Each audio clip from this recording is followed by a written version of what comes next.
Mwanzoni mwa miaka 2000 miongoni mwa tamthilia ambayo ilijizolea umaarufu mkubwa ilipewa jina la Jumba la Dhahabu, na miongoni mwa kitu ambacho kiliwashangaza watu wengi ni mahala ambapo jumba hilo lilikuwa likipatikana.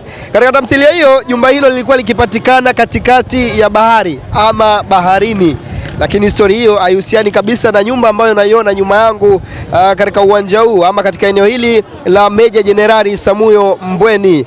Kitu cha msingi na cha muhimu ambacho nipo hapa kukuambia nilipo ni katika uwanja wa Meja Jenerali Isamuhyo, ambayo siku ya leo wananchi wana kibarua hapa dhidi ya JKT Tanzania ambaye ndio mwenyeji wa mchezo huu.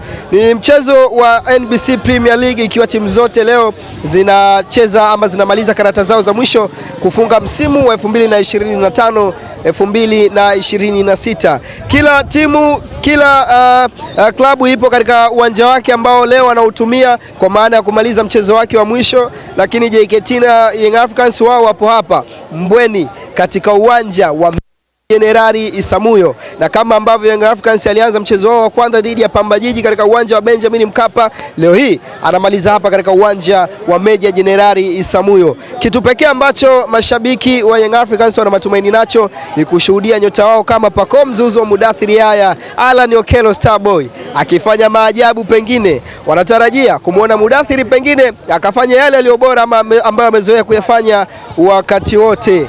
Hapa ni katika uwanja wa Meja Jenerali Isamuhyo, uwanja ambao utakwenda kuamua hatima ya ubingwa msimu huu wa 2025 2026. Matokeo pekee ambayo wananchi wanaweza wakaelewa siku ya leo ni matokeo ya ushindi ambayo yanahitajika hapa katika uwanja huu wa Meja Jenerali Isamuhyo na si vinginevyo.